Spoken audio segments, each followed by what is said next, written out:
Hi friends, meal maker pulao మీరు ఎప్పుడైనా try చేశారా? ఒకవేళ ట్రై చేయకపోతే నా స్టైల్లో మీకు చేసి చూపిస్తాను. ఒకసారి ట్రై చేయండి. ఫస్ట్ కడాయి స్టవ్ పైన పెట్టుకొని దాంట్లో నెయ్యి పోసుకొని ఫస్ట్ సాజీరా వేయాలి. అలాగే మనం కట్ చేసుకున్న ఆనియన్స్, పచ్చిమిరపకాయలు కూడా అందులోనే వేసి ఫ్రై చేయాలి. మిల్ మేకర్ పులావ్ అనేది హెల్త్కి చాలా మంచిదండి. ఒకసారి ట్రై చేయండి, చాలా టేస్ట్ కూడా ఉంటుంది. ఇది ఫ్రై అయ్యేటప్పుడు మనకి బిర్యానీ ఆకులు, దాల్చిన చెక్క, లవంగం ఇవి కూడా ఇందులో వేసి ఫ్రై చేసుకోవాలి.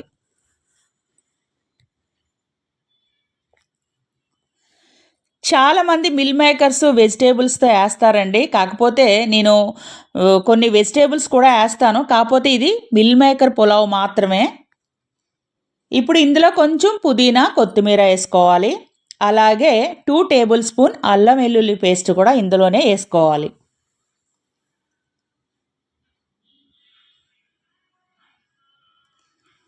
ఇప్పుడు అల్లం వెల్లుల్లి పేస్ట్ బాగా ఫ్రై అయినంత వరకు కూడా నేతిలో ఫ్రై చేసుకోవాలి.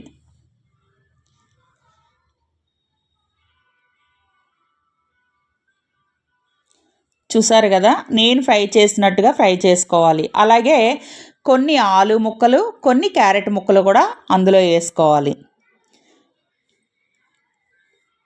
మిల్ మేకర్ పులావ్ అని నేను ఆలు క్యారెట్ ఎందుకు వేస్తున్నానా అని మీరు అనుకోకండి. ఇది మిల్ మేకర్సే వేయాలి. కాకపోతే కొన్ని వేసాను నేను. మిల్ మేకర్స్ ఎక్కువ వేసుకోవాలి. ఇప్పుడే ఉప్పు కూడా వేసుకోవాలి, సాల్ట్. ఎందుకంటే ఫ్రై అయ్యేటప్పుడు మిల్ మేకర్సు, క్యారెట్, ఆలు చప్పగా ఉండడం కోసం కొంచెం ఆయిల్లో ఫ్రై చేసుకుంటే దానికి ఉప్పు పడుతుంది అన్నమాట. చూస్తారు కదా. అలాగే ఇందులో గరం మసాలా 1 టేబుల్ స్పూన్ గరం మసాలా వేసుకోవాలి. దీనికి ఎక్కువ గరం మసాలాలు అవి వేయకూడదండి. మిల్ మేకర్ పులావ్ అనేది మనకి ఫైనల్గా చాలా టేస్ట్ ఉంటుంది. ఒకసారి మీరు ట్రై చేస్తేనే మీకు తెలుస్తుంది. ఇప్పుడు మనం వాటర్ పోసుకోవాలి. ఇందులో 1 గ్లాస్ రైస్కి 2 గ్లాసుల వాటర్ పోసుకోవాలన్నమాట. నేను ఇది కుక్కర్ పెట్టనండి.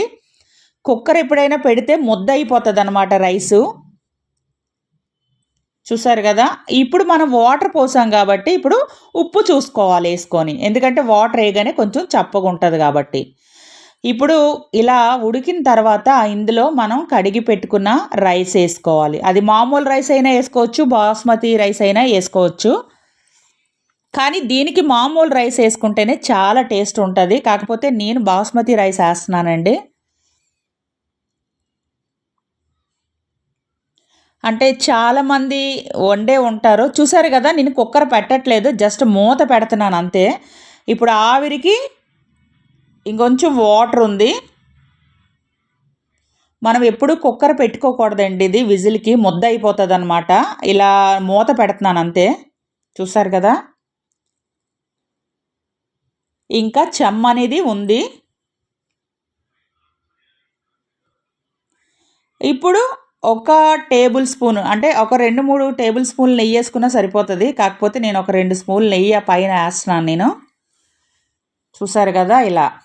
ఇంకా కొంచెం చెమ్మకి మనం ఇప్పుడు ఏం చేయాలంటే విజిల్ పెట్టకూడదు, కానీ కుక్కర్ పెట్టాలన్నమాట. అంటే ఎలా అంటే విజిల్ వచ్చేటట్టు కాకుండా సిమ్లో పెట్టుకొని కుక్కర్ గాలిపోకుండా కుక్కర్ పెట్టుకోవాలి. అప్పుడు ఉన్న కొంచెం చెమ్మ కూడా మొత్తం మగ్గిపోతుంది అన్నమాట ఈ రైస్. చూసారు కదా, విజిల్ పెట్టాను నేను. అంటే విజిల్ పెట్టలేదు, అయిపోయింది ఆల్రెడీ. ఫైనల్ ప్లేట్లో వేసి చూపిస్తాను చూడండి. మిల్ మేకర్ పులావ్ అంటే కొంచెం వేడి మీద ఉంది కాబట్టి ఇలా కనిపిస్తుందండి. ఒక 5 నిమిషాలు వేడి చల్లారితే రైస్ పొడి పొడిగా వస్తుంది. టేస్ట్ కూడా చాలా బాగుంటుంది. హెల్త్కి కూడా చాలా మంచిది మిల్ మేకర్ పులావ్ అనేది. చూసారు కదా, మీ పిల్లలకి పెడితే ఎంతో ఇష్టంగా తింటారండి. మిల్ మేకర్స్ వల్ల ఎన్ని లాభాలు, ఎన్ని ఉపయోగాలు ఉన్నాయి అన్నది మీకు ఆల్రెడీ తెలుసు, నేను చెప్పవసరం లేదు. ఒకసారి మీరు కూడా ట్రై చేయండి. నా వీడియోస్ని సపోర్ట్ చేయండి ఫ్రెండ్స్, ఫాలో చేయండి. ఏదైనా చిన్న ఏదైనా ఉంటే నాకు కామెంట్ సెక్షన్లో కామెంట్ చేయండి, నేను సరి చేసుకుంటాను.